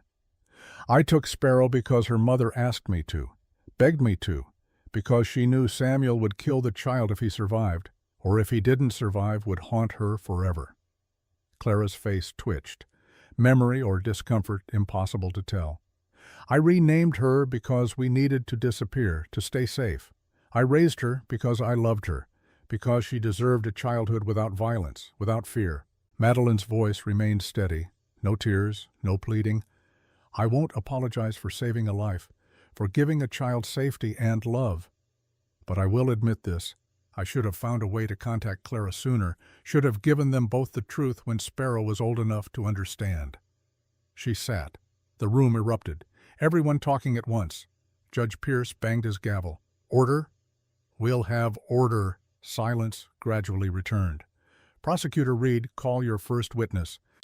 The prosecution calls Clara Harlan. Clara stood, walked to the witness stand, placed her hand on the Bible. Swore to tell the truth, the whole truth, nothing but the truth. God help her. Reed approached, gentle, sympathetic. "Mrs. Harlan, can you tell us about the night of August 15th, 1879? Clara's hands trembled. She clasped them together, forced them still. "My husband Samuel had been drinking. He'd been humiliated earlier that day at a shooting exhibition. He took it personally. What happened that night? I remember fragments. We argued. He left. I followed, worried about what he might do. What did you find? Bodies, 2 men, dead. Samuel standing over them, covered in blood. And the defendant, Madeline Kane, she was there, with another man. They'd found the bodies too. What happened next?" Clara closed her eyes, remembering, or trying to. "Samuel threatened everyone, had a knife, a gun. He was insane with rage and alcohol." "Did he threaten you?" "Yes." "How?" "He held a knife to my throat, said he was going to kill me, kill Sparrow, the baby I was carrying, then Madeline." Reed nodded, leading her exactly where he wanted. "What happened then?" "I remember gunshots. I remember Samuel falling. I remember Madeline standing over him with her gun." "Did you ask her to shoot him?" Long pause. Too long. "I don't remember." "You don't remember asking her to kill your husband?" "I had head trauma. The doctors documented it. Fugue states. Lost time. I remember pieces, but not everything." "What do you remember about your daughter, about Sparrow?" "I remember waking up in the hospital, asking for her, being told she was gone, taken by a woman matching Madeline's description." "Did you give permission for this?" "No." The word hung in the air. Damning. Absolute. Madeline felt the jury shift, saw their expressions harden. One word. "No." And her defense crumbled. Reed smiled. "No further questions." Judge Pierce looked at Madeline. "Your witness." She stood, approached Clara, the woman who'd once begged her to commit murder, who now claimed not to remember. "Mrs. Harlan, you said you don't remember everything from that night." "That's correct. But you remember some things clearly, the bodies, Samuel's threats, the gunshots." "Yes." "Interesting what memory chooses to keep and what it discards." Madeline's voice carried no accusation, just observation. "Have you been taking medication for the trauma?" Clara's jaw tightened. "I take laudanum, for pain, for sleep." "How long have you been taking it?" 8 years. "Every day?" "Most days." "And laudanum affects memory, doesn't it?" "Makes it harder to distinguish real memories from dreams, from wishes, from the stories we tell ourselves." Reed stood. "Objection. The defendant is not a medical expert." "Sustained," Judge Pierce said. "Move on, Miss Kane." Madeline changed tactics. "You wrote to me," she said, "after that night. twice a year for 3 years. Letters telling me to keep Sparrow safe, to stay hidden, that you'd find us when the time was right. Clara's eyes widened. That's not true. Isn't it? Or do you not remember those either? I never wrote to you. Then how did I know where to send updates about Sparrow? How did I know you were alive? Clara had no answer, her certainty wavering. Madeline pressed. You asked me to take her. You put my gun in my hand and said, for my daughter. You knew Samuel would kill her if he lived. Kill you both. And you made a terrible choice. The choice any mother would make. You sacrificed your time with Sparrow to save her life. I don't remember, Clara whispered, but doubt had crept in. Or you don't want to remember. Because if you asked me to do it, you can't be the victim. You can't blame me for 8 years of separation. You have to accept your own part in this tragedy. Tears streamed down Clara's face. She looked at Sparrow. The girl watched with those 2 old eyes. Did I? Clara asked. Not to Madeline. To her daughter. Did I ask her to take you? Sparrow stood slowly. Every eye in the courtroom turned to her. Your Honor, the girl said, voice clear, steady. Can I speak? Judge Pierce hesitated, then nodded. This is highly irregular, but given the circumstances, I'll allow it. Come forward, child. Sparrow walked to the front, stood between Madeline and Clara, between 2 mothers, 2 truths, 2 versions of history. She reached into her coat, pulled out a leather journal. Madeline's heart stopped. The journal. The one she'd told Sparrow to burn. I lied, Sparrow said, looking at Madeline. I didn't burn it. I couldn't. She handed the journal to Judge Pierce.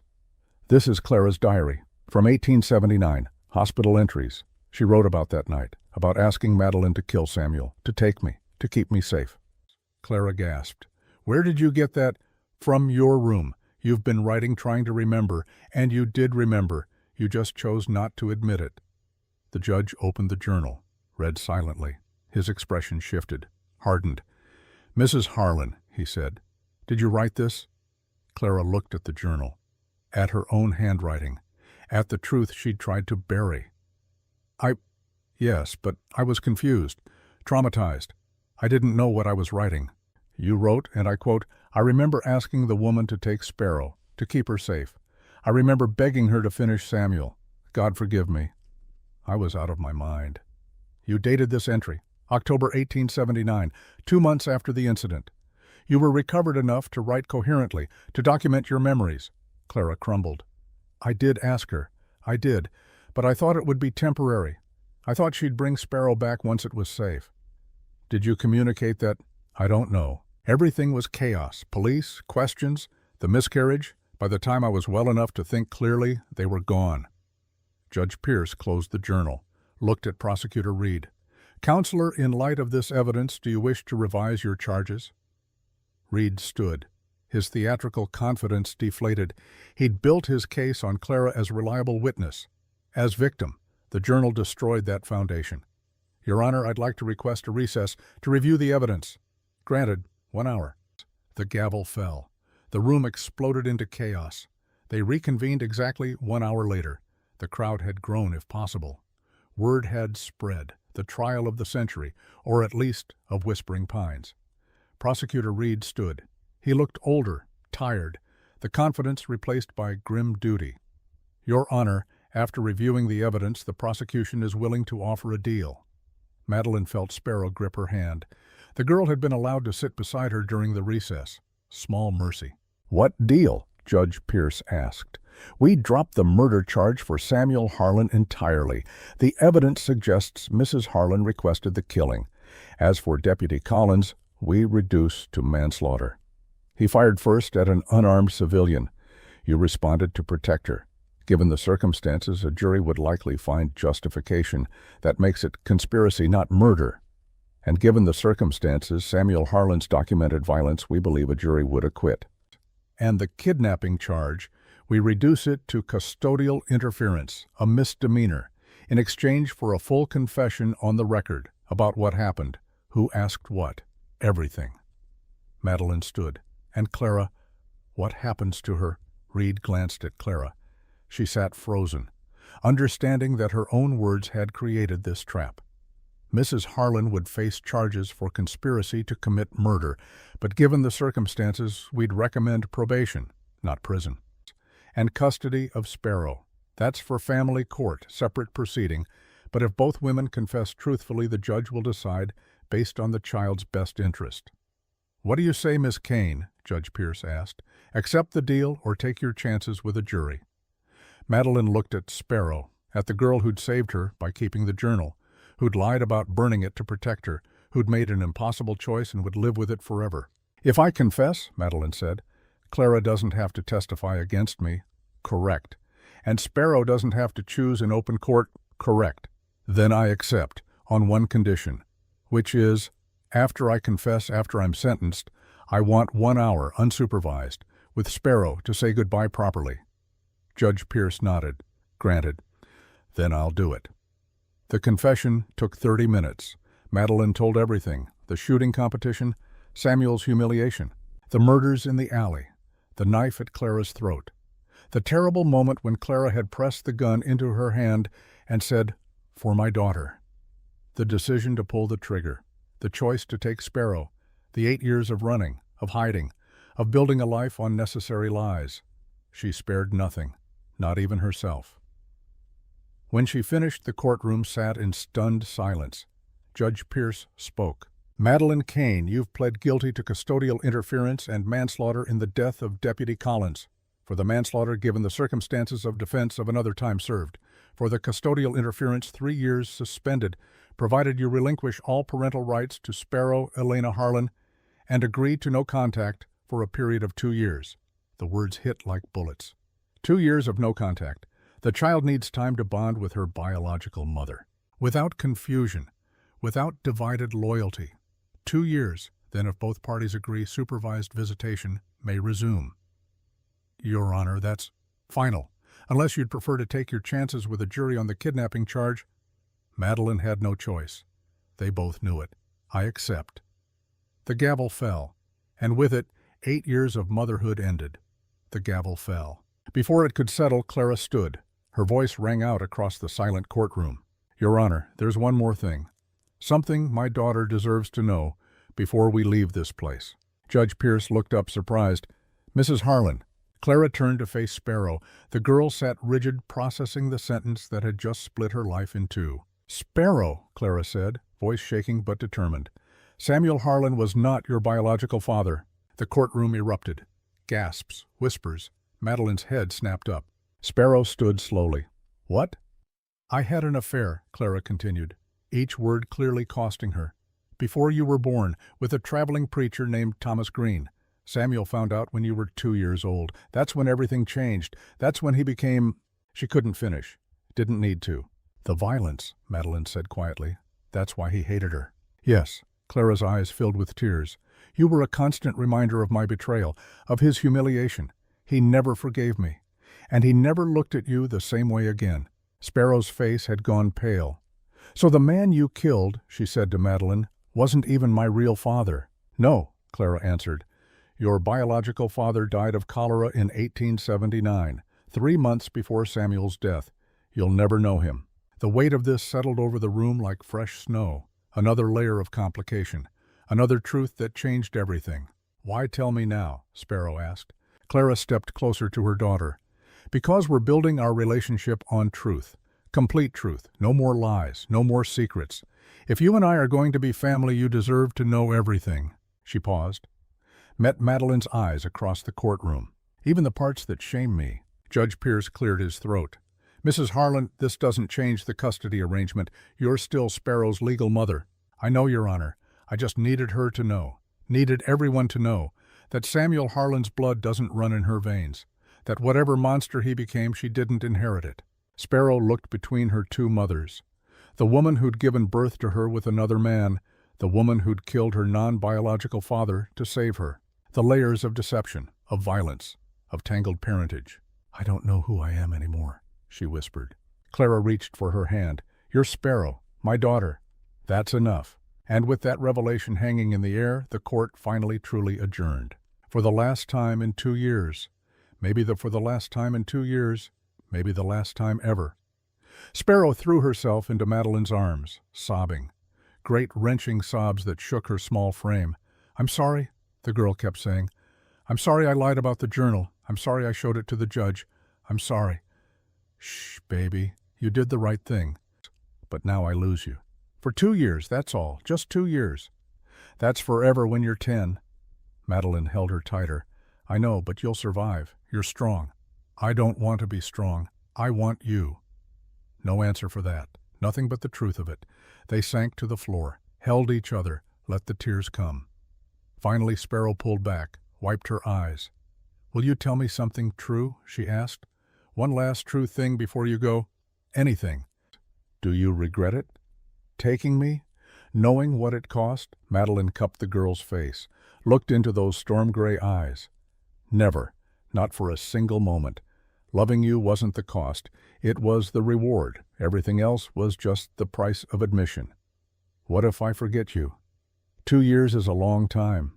You won't forget, because every time you make a choice that scares you, every time you stand up for what's right, even when it costs you, you'll be remembering me."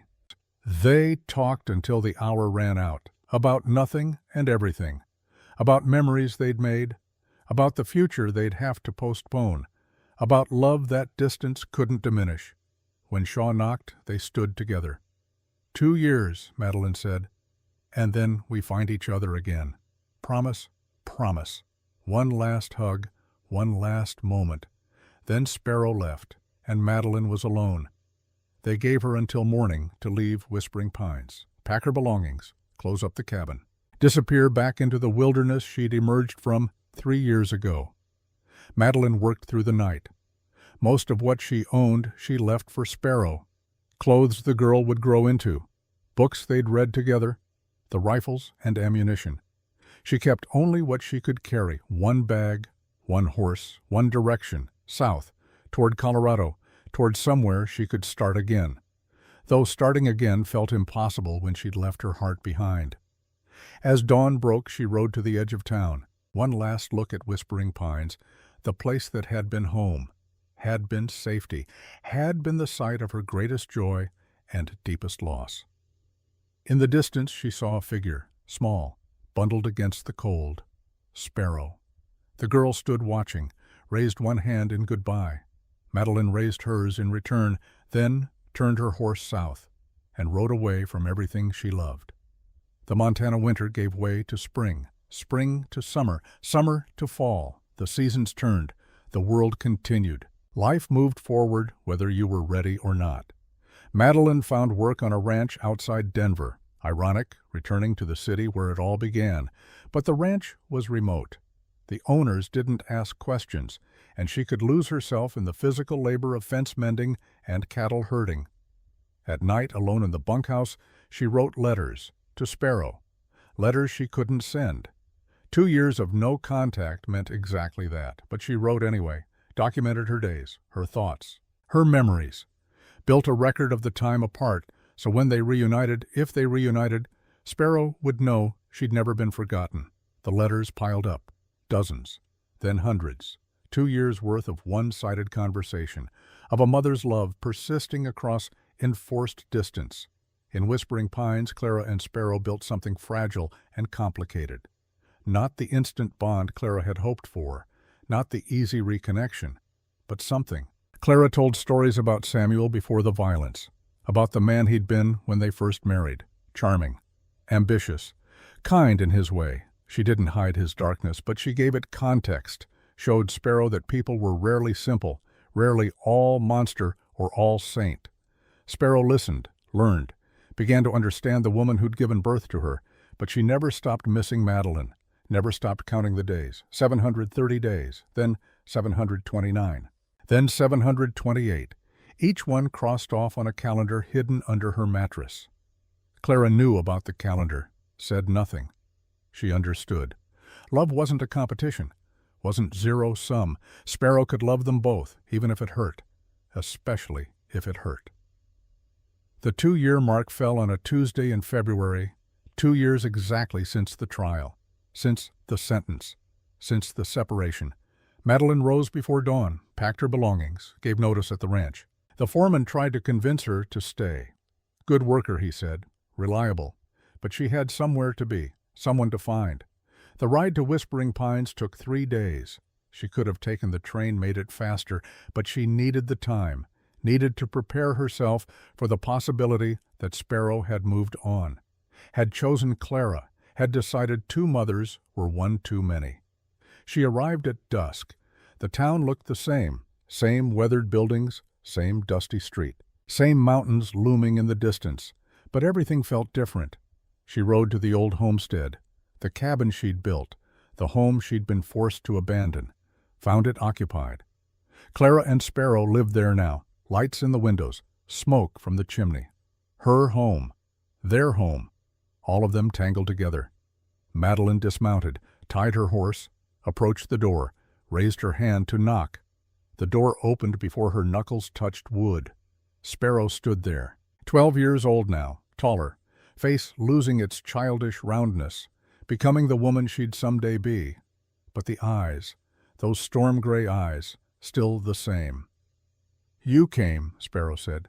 "I promised." They stared at each other. 2 years of separation between them. 2 years of letters unwritten and words unsaid, and love held in suspension. Then Sparrow moved, threw herself into Madeline's arms with the force of a freight train. Madeline caught her, held her, breathed in the scent of her hair, felt the solid weight of her, real, alive, still here. "I missed you," Sparrow whispered, "every day. I missed you too, baby. So much." Clara appeared behind Sparrow, watching, her expression complicated. Pain, relief, resignation, acceptance, all of it at once. "Hello, Madeline," she said. "Clara." Awkward silence. Then Clara stepped aside. "Come in, you must be freezing." Madeline entered her old home, now Clara's home, now all of theirs in some strange configuration. They sat, drank tea, talked carefully, around the weight of everything unsaid. Finally, Sparrow broke the tension. "I want both of you," she said. Blunt, direct. Her mother's daughter, whichever mother you counted. "I know it's complicated, I know it's hard, but I love you both, and I need you both." Madeline and Clara looked at each other. 2 women who'd caused each other immeasurable pain, who'd stolen and been stolen from, who'd lied and been lied to, who shared improbably the love of one extraordinary girl. "We can try," Clara said, "if you're willing." "I'm willing," Madeline replied. "Not forgiveness, not yet, but the beginning of something, a truce, an arrangement, a family built not on blood or law, but on the stubborn insistence of a girl who refused to choose." Time passed, not easily, not smoothly, but it passed. Madeline bought a small cabin 3 miles from the homestead, close enough to visit, far enough for space. She and Sparrow fell into a rhythm, Sundays together, teaching the girl advanced shooting, tracking. The skills Madeline had once used for survival and violence, now repurposed for protection and sport. Clara taught Sparrow other things, cooking, sewing, the domestic arts Madeline had never mastered, different mothers, different lessons, different kinds of love, and Sparrow in the middle absorbing it all, becoming someone neither woman could have created alone. On Sparrow's 13th birthday, they gathered at the homestead. All 3 of them, awkward but trying. Clara had baked a cake. Madeline brought a gift, a custom rifle small enough for Sparrow's frame, accurate enough for her skill. They sang, off-key, self-conscious, blew out candles, made wishes, and for a moment it felt almost normal, almost like family, whatever that word meant anymore. Years later, when Sparrow was grown and gone, Clara and Madeline would sit on the porch of that old homestead. 2 old women, enemies who'd become something like friends, bound forever by the girl they'd both mothered, by the violence that had brought them together, by the love that had nearly torn them apart. "Do you regret it?" Clara asked one evening, the Montana sunset painting the sky in shades of fire. "Any of it," Madeline considered. "All the choices, all the consequences, all the years of joy and pain inextricably mixed." "No," she said finally. "I regret how it happened, but not that it happened. You," Clara smiled, sad, honest. "Same. I wish I'd been brave enough to keep her myself, brave enough to kill Samuel without your help, but I'm glad she survived, glad she became who she is." "We did that," Madeline said. together, whether we meant to or not. Strange kind of partnership, the strangest. They sat in silence, 2 mothers, 1 daughter. A family built from shrapnel and scar tissue, imperfect, painful, impossible, real. In the distance, a rider approached, familiar silhouette, confident seat. Sparrow, coming home from wherever the day had taken her. She dismounted, walked to the porch, kissed both women on the cheek. "Supper ready?" she asked. "Almost," Clara replied. "Good, I'm starving." She went inside, left the 2 old women on the porch. Madeline and Clara exchanged a look, understanding passing between them. They'd done this, created this extraordinary woman, this fierce, kind, complicated person, together, despite everything, maybe even because of everything. The price of truth had been high, but the reward had been worth it. A daughter, 2 mothers, 1 family, built from the wreckage of the past, survived into an improbable future, not perfect, never perfect, but theirs. The creek ran cold and clear that final evening, the same creek where Madeline had taught Sparrow to track deer prints in mud, where they'd fished on summer afternoons, where ordinary moments had built an extraordinary bond. 3 women, imperfect, damaged, surviving. Together, the 3 of them walked to the creek as the sun set. Tradition now, end-of-day ritual. Madeline carried her custom Remington, the one that had killed Samuel Harlan. That had saved Sparrow's life. That represented everything complicated about their shared history. She knelt by the water, placed the gun on a flat rock. Sparrow and Clara knelt beside her. Together they pushed the Remington into the creek, watched it sink, watched the current carry away the weapon that had brought them together and nearly torn them apart. No more guns, no more violence, no more necessary lies. Just 3 women, imperfect, damaged, surviving, together. The water flowed over the submerged Remington, covering it, claiming it, washing clean, if not forgetting. They stood, walked back to the cabin as darkness fell. Behind them, the creek continued its eternal flow, carrying the past downstream, leaving space for whatever came next. And in that space, fragile and hard, one something like peace, something like family, something like home. The end.